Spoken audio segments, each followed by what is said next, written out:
Hi, I'm Jon Meyer. We know that a lot of you at home are struggling just as much as we are here at the news station with the loss of Mike Stevens.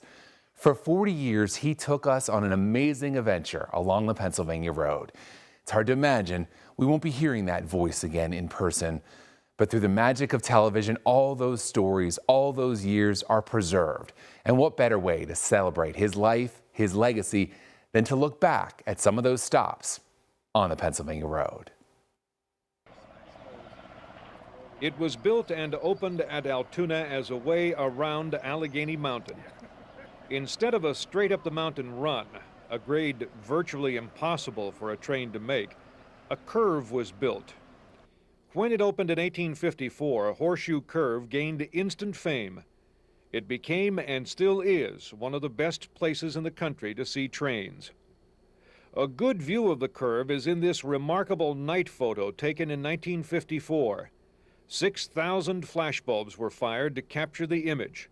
You can make out the curve quite easily. Today, you can get a first-hand, though not quite as dramatic look at the curve by stopping at the Horseshoe Curve National Historic Landmark Railroaders Memorial Museum. You can walk to the top, of course, but you can also take an inclined plane for a small fare. This is a nice ride. The valley below unfolds in front of you as the car climbs 270 feet to its only stop.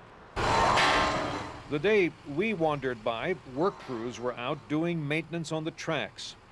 We were in the deepest part of the U, about the middle of the half-mile-long curve. Trains run east and west. The west side is 122 feet higher than the east. Posted schedule tells you when the trains come through, but it can be off. This one was a little late. The experience is like standing in a field and having a train move around you, clacking and screeching all the way. The curve is so long and bends so sharply that it allows an engineer to look over at the last car in the train. The Horseshoe Curve, one of those places you stop at for the fun of it, and because kids, no matter their age, ever really get tired of trains. I'm Mike Stevens at the Horseshoe Curve on the Pennsylvania Road Tour in '95.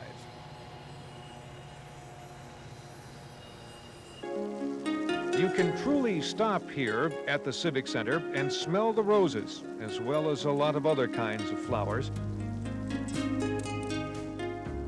There are some stories we do just for the fun of it, and this is one of them. Besides, this time of year, we could all use a little something to carry us through the tailwinds of winter. This show, the largest of its kind anywhere, is just what most of us need. The theme this year is purely for pleasure, gardens for the senses. It is an opportunity for those of us who can only dream of creations like this to use our imaginations, to wonder how this all might look if we but had the time and the patience. You gotta have an imagination. That's Peter Rabbit. Imagination is a big part of this flower show. Look at Imagination. One should never visit a place like this without it. Banks of flowers, waves of them are in almost every corner, each designed to show us what we might do, if only. When you think about it, everyone who comes here leaves with a different little something, maybe just a picture to remember it by, maybe just a pleasant ride through a forest of legs. But you cannot leave without thinking that spring, when it finally does come, will be its usual glorious self, a joy to walk in and be part of. If for no other reason, that is worth a visit here. I'm Mike Stevens, News Watch 16 on the Pennsylvania Road in Philadelphia.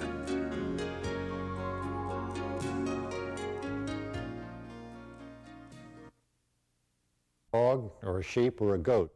Joe Hare will tell you that this was quite the labor saver in its day. You put the dog or the sheep or the goat on here, and they stand here and do this. The value of such a machine is likely lost on you unless you've churned butter recently. That's what it did around the middle 1800s. Nearby, there's a cradle churn, a pretty basic device that really served two purposes. The housewife, when she was churning her butter, would put the baby on top, rock the baby to sleep. Another major step forward in labor and time economy. All through the Bradford County Heritage Association Museum are things of the past. Grandfathers and great-grandfathers thought many of them the marvel of the day. Grandmothers, too, left a rich legacy of their lives that tells how they worked and lived, how hard they worked. There were seldom any store-bought clothes. They were made at home and made quite well. There's a story behind everything, including this sewing machine. Given as a wedding gift to a couple married at the Troy Fair in 1894, it came back to the museum courtesy of the couple's great-granddaughter. As with every museum, remnants of the past get me to comparing then with now, the so-called good old days with today, where time seems to swirl down a bottomless pit marked yesterday. People in those days worked hard, they played hard, and they had time to do things together and with the family and everything else. Take checkers, for example. Fellas would sit like this and play for hours and say nary a word. That is an admirable thing, if you ask me. Mike Stevens, Newswatch 16, on the Pennsylvania Road in Troy.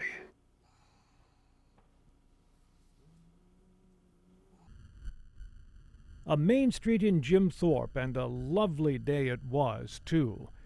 Why, if it weren't for the occasional passer-by wearing a coat, you might almost believe it's spring.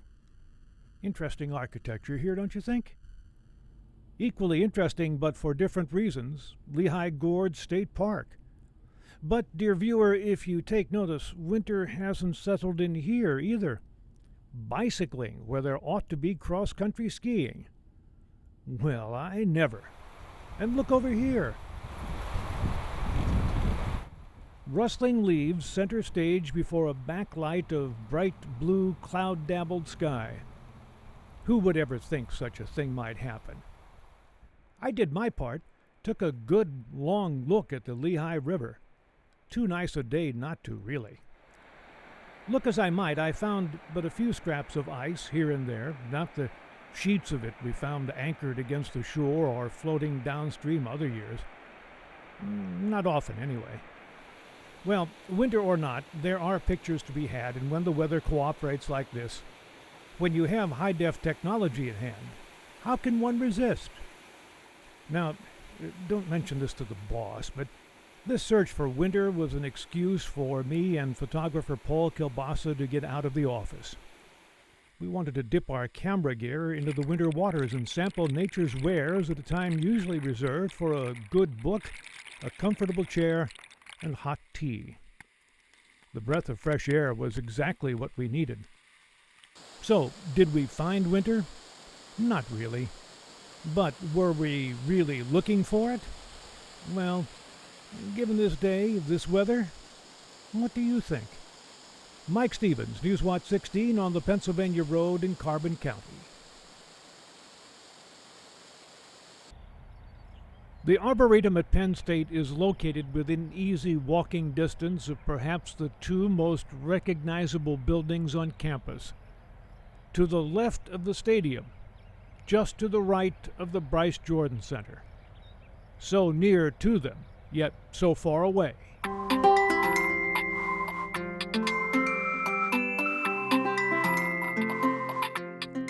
This will be our second visit here. When last we came, it was late in the growing season. All was maturing. Nature had been hard at work. This time, not so much. At least in this little section of the Arboretum. More work is needed, but things are coming along quite nicely.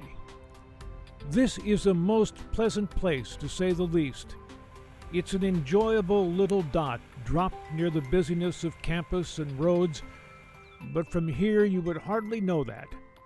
In here, the only sights and sounds requiring our attention are those asking us to sit and to contemplate, to think of nothing, to think of beauty, to simply think.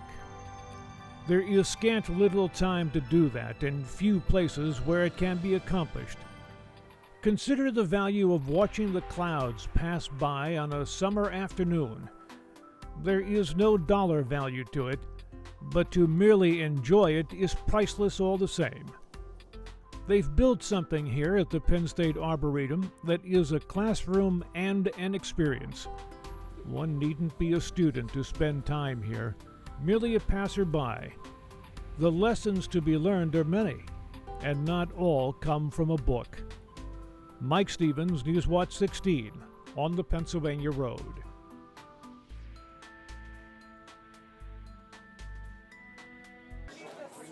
My usual starting position. Small coffee? Yes, ma'am. A drop or two of good brew always gets me ready to ramble. The Bloomsburg Fair is a good place to do just that. No particular rhyme or reason to go any place beyond a few of our favorite things. Old things, in my case. The Barton House is one. Folks wander its grounds dressed to fit right in. The place speaks to the past with a most pleasant voice. Not far away, the ladies are quilting. A social event it was before we got too busy for such things.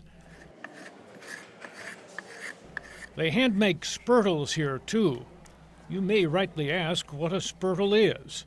It's like a wooden spoon, but stronger.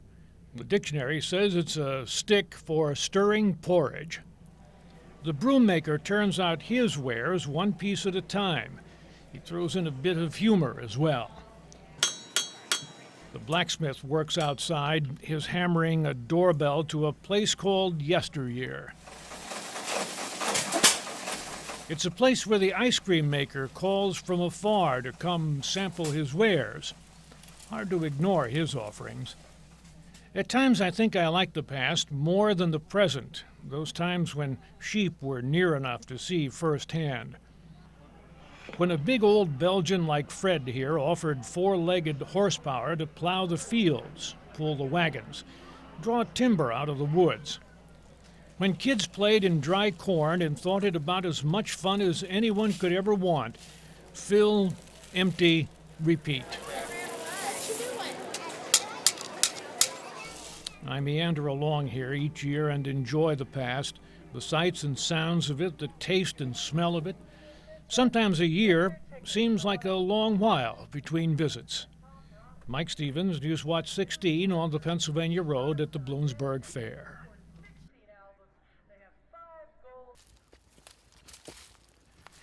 We've served our time confined in home or office. Skiing?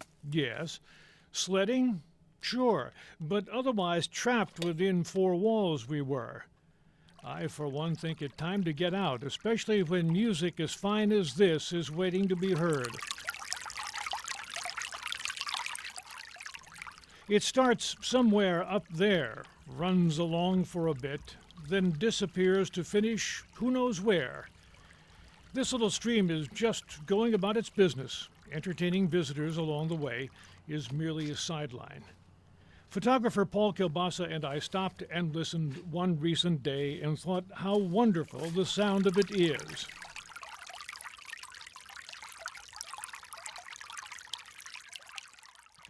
We were not the only visitors this particular day. Spring draws many to sample this new world devoid of winter. Up close and personal.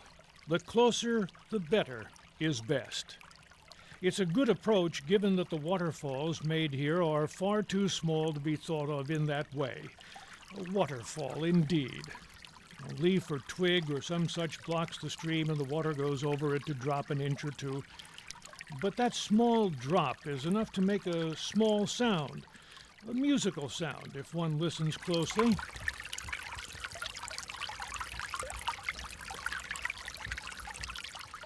It's the sound of water against water, and it is most delightful. A melody written freehand with a small orchestra in mind. The applause for it grows and grows, slowly but steadily, finally reaching a high point. It, like the music it pays tribute to, continues, for that is the way of this little place. We are fortunate in that we were allowed to sit and listen, to hear the music, No, it is a symphony entitled Spring, composer of record Nature.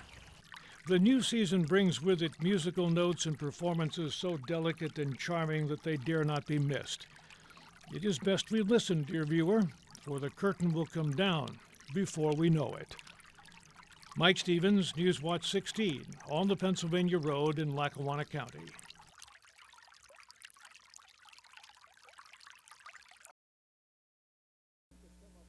If you could sum up all that America stands for, all that it is, then this is what it would look like. The flag stands for us and our country, and there's no denying our pride in it. But this national symbol hasn't always looked this way. At the old courthouse in Allentown, the Lehigh County Historical Society has flags of the past on display. This coiled snake of the Revolutionary War that warned the colonists would attack if provoked. There have been 26 national flags since this first one. Each star stood for a colony. The second flag fixed the way we'd mark our growth. The stripes would remain the same, the stars would change to symbolize new states. Francis Scott Key immortalized its broad stripes and bright stars in a poem that later, set to music, became the national anthem. We chose here to talk to Jack McHugh about Flag Day. Jack's an expert on the life and times of a man named Joe Hart. Who's Joe Hart, you ask? When he came upon the scene in Allentown, he started organizing events around the American flag, and the citizens, they loved it. Allentown commonly gets credit for the first official Flag Day celebration, and no available information disputes that. But Joe loved his country and flag and thought a day to honor it nationwide was in order. And he wanted to have a Flag Day in every community in the United States, just as they had Flag Day here in Allentown. He got the local Elks to sponsor it and later asked the national organization to do the same. But despite petitions and talks with congressmen, Flag Day did not come about until 1949, 17 years after Joe Hart died. And I always say he was the catalyst behind states beginning to recognize June 14th as Flag Day. Joe Hart, a name obscured in history, but things might not have been the same without him. I'm Mike Stevens, News Watch 16 on the Pennsylvania Road in Allentown. Let us go back in time here. Well, a lot back in time, really. More than a century, actually. We'll travel down a road lined with trivia, common stuff, some of it, little bits and pieces that tell a story of brilliant marketing. Here, too, you'll find pages from what you might consider a history book, marked The Life and Times of Mr. Peanut. Our guide is Mary Ruth Burke, curator of this display at the Luzerne County Historical Society. You know, Mr. Peanut was on everything, and if you saved your wrappers, you could send them in, or you could come to a peanut shop and get whatever. Ah, the peanut store. This one at 15 East Market in Wilkes-Barre, the city where Mr. Peanut was born, where the sale of a simple product like peanuts was taken to the level of an art form. He would be outside the store greeting people and sometimes handing out samples. He was a big fixture in Atlantic City as well, on the boardwalk, because there was a big store there. It all started when Wilkes-Barre restaurant owner Amedeo Obici developed a process to roast peanuts. He and Mario Peruzzi then founded Planters Peanuts in Wilkes-Barre in 1906. They gave it the name Planters, Mary Ruth says, because it sounded dignified. What the two founders planted grew and grew over the decades since. They passed on, the brand was sold, later merged. But still, to members of certain generations, it remains a hometown product. The marketing skills of Obici and Peruzzi brought peanuts into every home. They made peanuts elegant, and as they hoped, dignified. Still, there was always room for a little fun. Mike Stevens, News Watch 16, on the Pennsylvania Road in Wilkes-Barre. A field of old corn husks in late winter. How dry it looks. How colorless. But yet there is color here. All you have to do is know where to look for it. We found some dried out corn shucks given new life and lots of color in Rose Valley. These are Linda Horn's corn husk dolls, just the thing to make you think of summer days when all is green and bright. Back in 1976, the bicentennial year, we were all getting crafty. We wanted to revive those old ways of making things. Linda was no different. Well, I was really fascinated with it, and I've always liked dolls, and I really didn't know I was blessed with such a talent, and I just kept getting better at it because I wanted to make a doll that didn't look like a regular, corn husk doll. Linda has become so good at making these dolls that she is the only Cornhusker juried by the Pennsylvania Guild of Craftsmen. Still, each is a surprise. I'm always thinking of new styles and new designs to make and new colors. And I mix a lot of my colors to get different colors. So it's really very interesting. Because a lot of times they don't turn out like I think they ought to. What Linda ends up with is as far from the original dolls, like this one, as you can get. After they have been tied, steamed, shaped, and formed, each doll takes on a shape of its own, a character of its own. I hate to let go of them sometimes. Some of them, they turn out so nice and they almost look like, a real person. I hate to part with them. But I do. Yes, sir. I told you there was color in an old cornfield. Linda Horn is one of those people who knows where to find it. I'm Mike Stevens, Newswatch 16, on the Pennsylvania Road in Rose Valley, Lycoming County. Zippo Lighters in Bradford. It's a huge company that sells its products worldwide. There's a museum inside full of pieces of Zippo's past, and it traces a most interesting history. George Blaisdell started it all in 1932. Seems a friend was using a lighter George thought too cumbersome, not very good-looking. Zippo's Howard Fessenmeyer picks up the story. And his friend said, well, geez, if you can do better, why don't you build a better one? And that he did. And that's where the idea came from. So George worked at developing and then manufacturing the Zippo lighter. That design of more than 60 years ago hasn't really changed.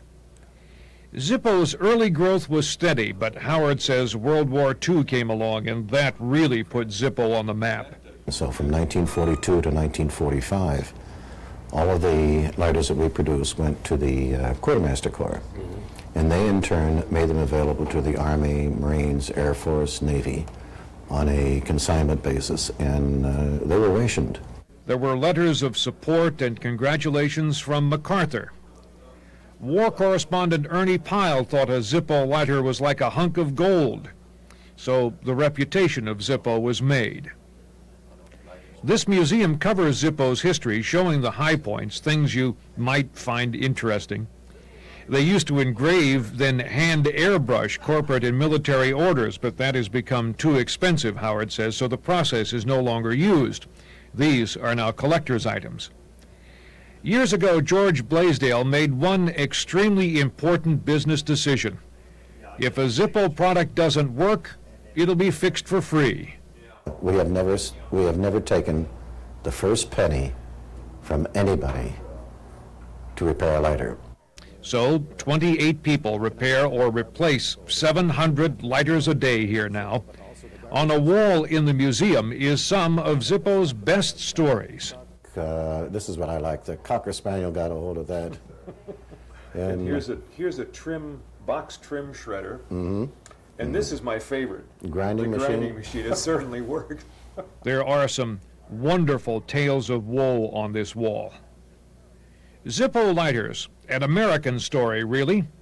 It makes for an interesting stop on our tour of Pennsylvania. I'm Mike Stevens, Newswatch 16, rolling down the Pennsylvania Road in Bradford, McKean County.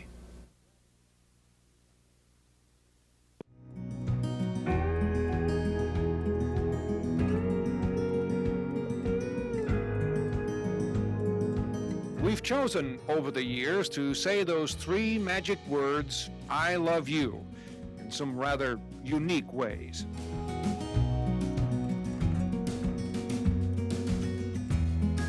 Some of these messages, promising love from now till forever, are on display this month at the Monroe County Museum in Stroudsburg.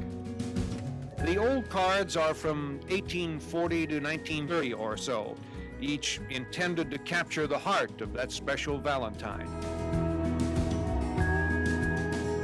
Paula Halleck of the museum says each card speaks of true love and promises a perfect world. Isn't that what Valentine's Day is for, though? It's supposed to be a special day, and you don't want a problem in the world. You want everything to go right.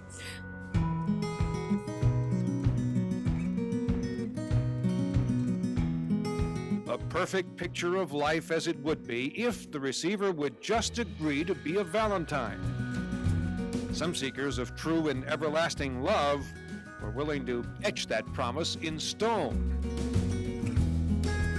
The message in all these, no matter how elaborate, no matter how ingenious, is always the same. We will be happy forever if you will just be my Valentine. That is truly what makes them valuable. Cards with special scent, people tend to keep them. They don't discard them. So, the Valentine you give or get today may not be nearly as ornate or unusual as these, but take heart. On Valentine's Day, it is the thought that counts. I'm Mike Stevens, News Watch 16, on the Pennsylvania Road in Stroudsburg. The Thomas Beaver Free Library in Danville. Attractive enough from the outside, but wait till you see the inside. A library is a place where one can sit, relax, enjoy the paper or some other piece of literature in peace and quiet. Libraries have always been good for that, but in this one, when your reading is finished, there is an extra treat. But it was a gift of Thomas Beaver to Danville. That's Ed Oberholzer, the librarian who took us on a tour of this gift that has kept on giving since it was dedicated in 1888. A walk through it is to stroll through a time long past. Its architecture, craftsmanship, and beauty from the period locked up in a place where the admission is a library card.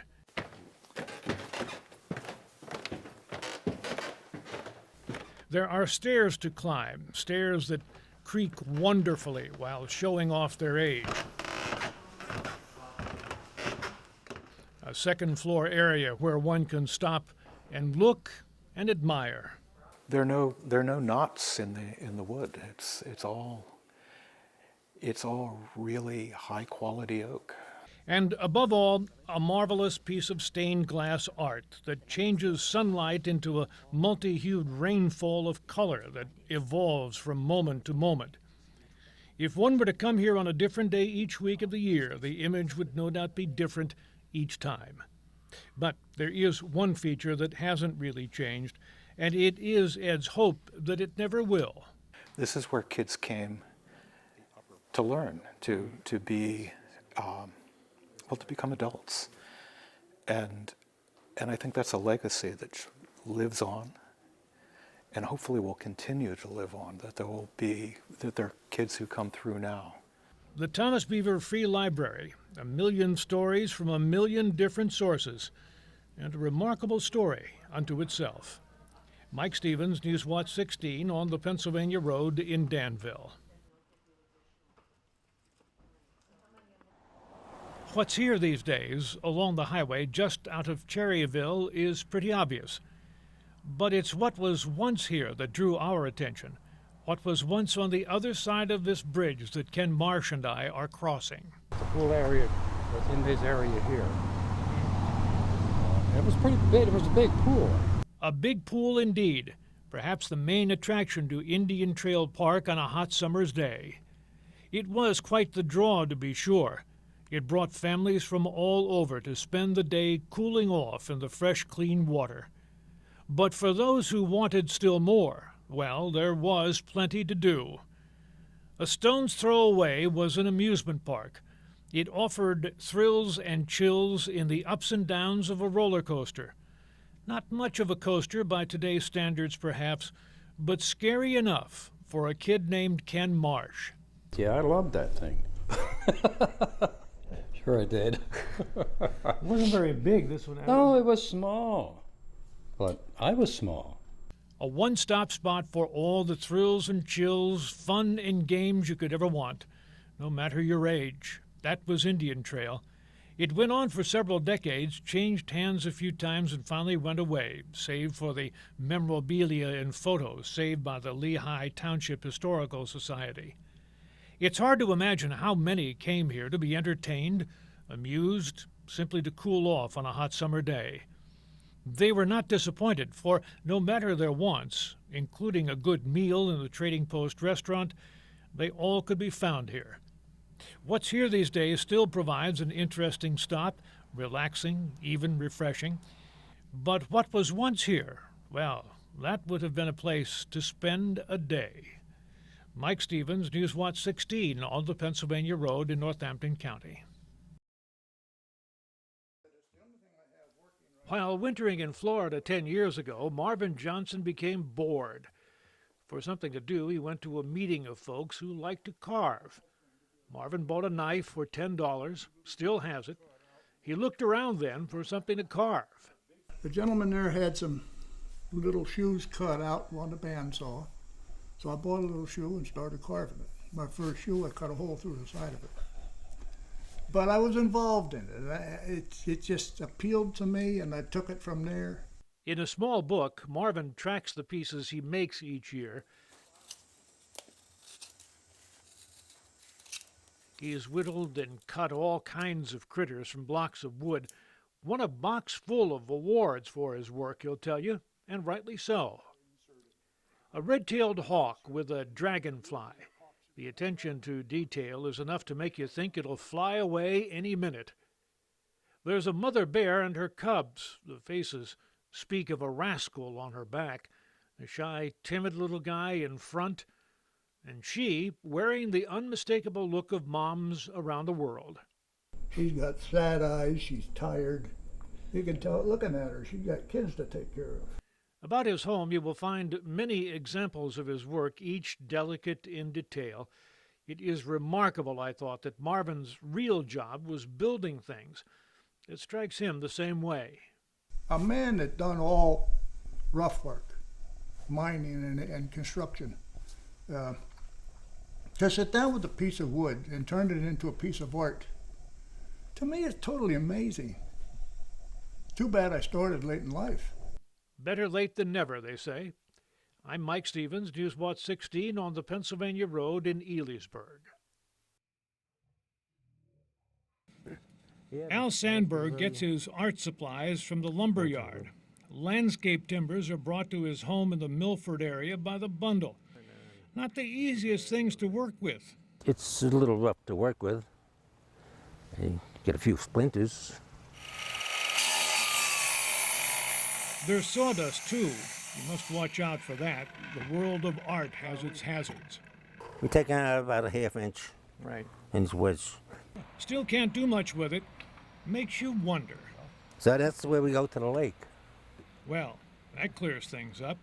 The lake is right behind Al's home, a pleasant walk, taking you past an earlier creation. So that's a catapult that I didn't finish because we made peace with the people on the other side of the lake, so there was no need to finish it. In the lake floats a timber already cut and waiting for Al to come along and make it into something. The Stage 1 bending area is also in the backyard. A few trees growing conveniently just so. I'm going to get a patent on this. You never want to tell a guy like Al Sandberg that he can't do something. Guys like that will just see it as a challenge. Bend landscape timbers? That's where the fun comes in, Mike. You do the impossible. And you learn as you go, one misstep at a time. If all goes right, it's been said you never learn anything, and Al readily admits he's had his share of mistakes. But he's gotten fairly good at it, cutting and bending landscape timbers. The front of his property is decorated with his handiwork. He has cut, bent, twisted, and bolted timbers into any number of things. But seldom has he made two of something. Where would the challenge be, he asks. Where indeed? When you've made one, you've made them all. Mike Stevens, Newswatch 16 on the Pennsylvania Road in Pike County. The gift Joe McClure gets from his brother Jim each Christmas is memorable. 1989, Joe says, that was especially good. That's the dog with the shoe in his mouth. That's one of my favorites. There's not a bad one in the lot, I thought. Here they were, stacked carefully in the kitchen of Joe's home in McAdoo.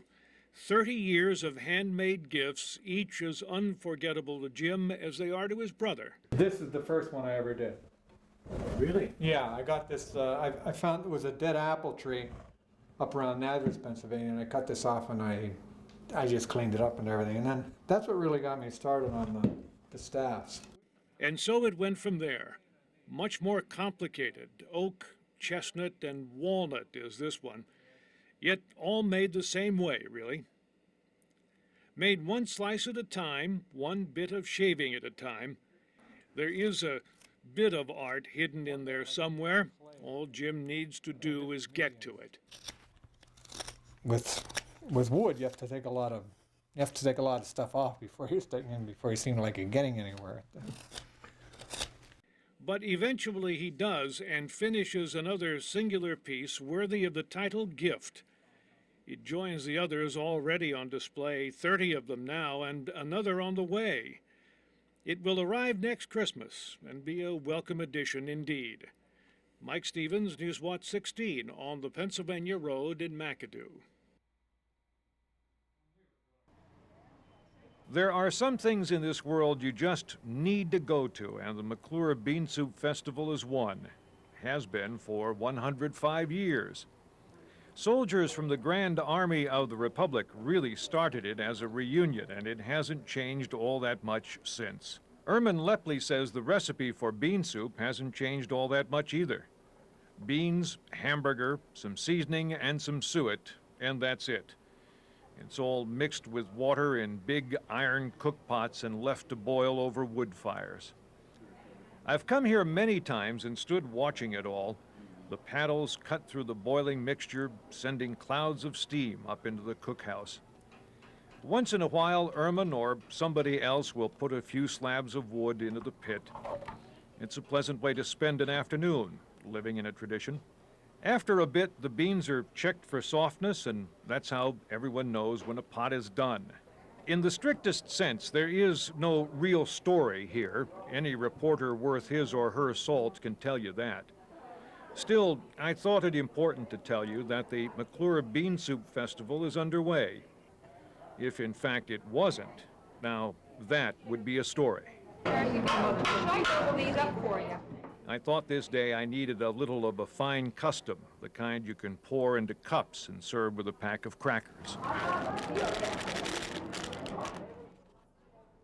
I feel attacked by the pace of life these days, too fast, too much to do, too little time. Perish the thought we should not find some time to spend at a place like a bean soup festival. There are some things in this world you just have to go to, and this place, where things seldom change and the bean soup is always hot and fresh, is one of them. I'm Mike Stevens, Newswatch 16, on the Pennsylvania Road in McClure.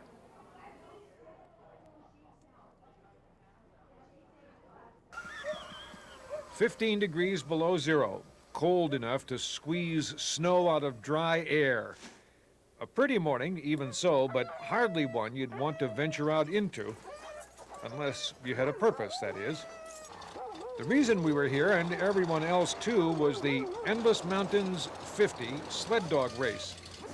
50 miles, that is. 50 miles of winding trail. Terry Slaybaugh of Williamsport was getting his team of 6 Siberians ready. He didn't plan to do all 50 miles.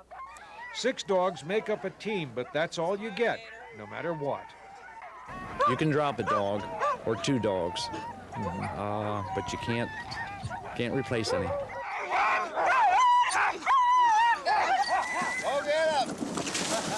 I had to wonder what kept people out here doing this, racing sleds. It's cold, the days are long, it's hard work. Yet you get the impression from Terry and the other racers that putting up with it all is worthwhile. that the goal is a good race, a safe race. Winning is the ice cream on the cake. Well, it's almost like you and the dogs and nature, Mother Nature. You're out there all alone, it's very quiet. And so it goes, cross country, 17 miles or so each loop until 50 have been done. It can take hours. For Terry, it was once around. He pulled off the course and called it a day, not wanting to push the dogs any further. That's good. We're gonna sleep good tonight. So for Terry Slaybaugh and his dogs, today was a pretty good day. Yep, kids did a good job. Yep, kids did a good job. Yes, she did. I'm Mike Stevens, Newswatch 16, on the Pennsylvania Road in Sullivan County. I'd like you to meet Bob Orner of Montrose, whose work in this season is model railroads. Then up there we have the skiers and the hockey players. A fairly large layout it is. And we have an amusement park over there. So much to see, so much to enjoy, to reminisce over. And then this one was mine. Santa Claus brought that in 1948. Santa brought a lot of things then to the small apartment Bob shared with his parents in Wilkes-Barre. It's remarkable, really. Santa Claus brought the train, the presents, trimmed the tree, all Christmas Eve in a 3-room apartment. Amazing how that happens, has happened for generations. The trains travel their never-ending routes, their work to enhance the season of Christmas, to provide a little thrill, a touch of danger, perhaps. Now this one I have to watch because it goes very slowly up the bridge, and it goes like the devil around, so I don't want to hop the track. Runaway train, always scary. But mostly this is the stuff of the holiday called Christmas, the season that comes once a year but can be recalled as if it were yesterday, or decades of yesterdays. Real railroad model builders, they wouldn't be happy with this. This doesn't look real. But boy, when the kids come in, their eyes light up and all this stuff, and it's really for the kids. Bob Orner is right, you know. This most delightful holiday season rings especially true for children. No one, though, has yet defined what age those children must be. Mike Stevens, Newswatch 16, on the Pennsylvania Road in Montrose. Tell you the truth, this story has been a long time in the making. Back to 2005. That's where our association with Fred Powell began. Fred had this boat, parts of a boat, an old Century. He was bent on restoring it. Over the years since, we've dropped by Fred's Mifflinburg home to check on progress. It's been slow, but he does this not for money. I doubt you could pay him to do the work, for that is not the point. It's been fun. It's been fun. And that's what counts. Yeah, I think. Well, dear viewer, the boat has begun to come together. You get hold of that over here, and we'll get it started. And then I'll get in the back, push it, and you guide it. Nothing with this boat is easy, but it's taking shape. Slowly but surely, Fred has been making the boat come to life. The sanding alone has taken hours by hand. Machines won't quite do it.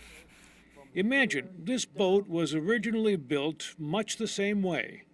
Time was not measured as accurately as today. It took what it took, so long as it came out right. This one did. The lines flow, curving inward, then out, not abruptly but gently. It is truly a sculpture made of wood. See how pretty that is?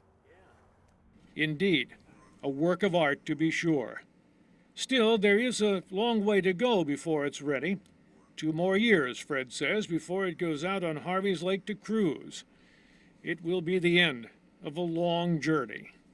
Mike Stevens, Newswatch 16, on the Pennsylvania Road in Mifflinburg.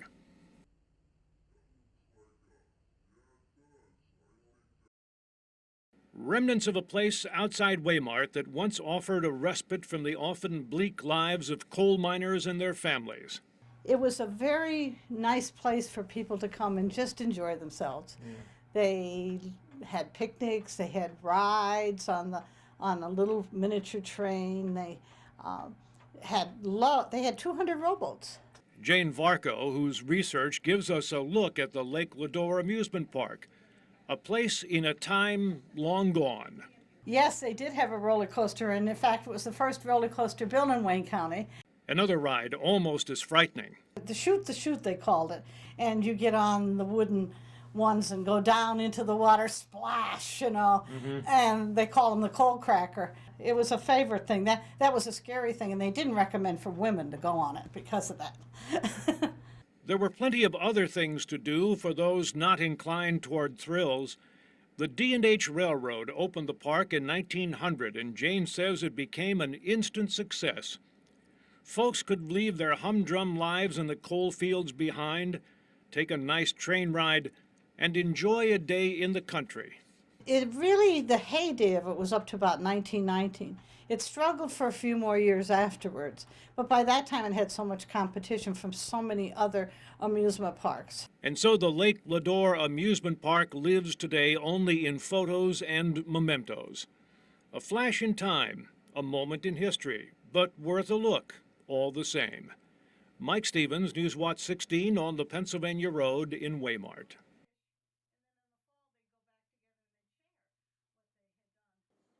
Cigar boxes carry such interesting, evocative, almost romantic names.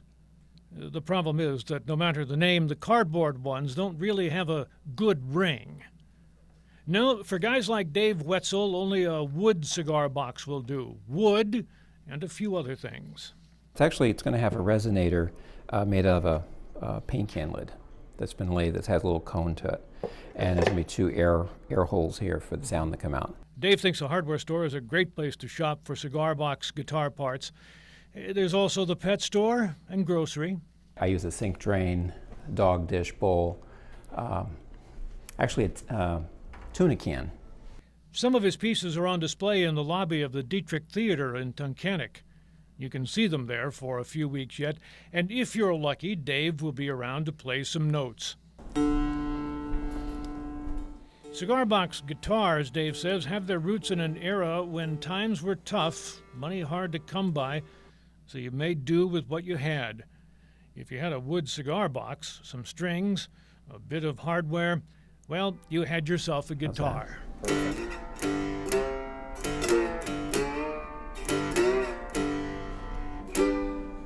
Dave's cigar box guitars haven't strayed much from that simple design, though he does make some that use an amplifier, an electric cigar box guitar.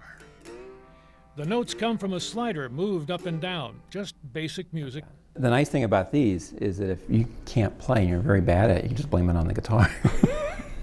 Oh, it's just the guitar.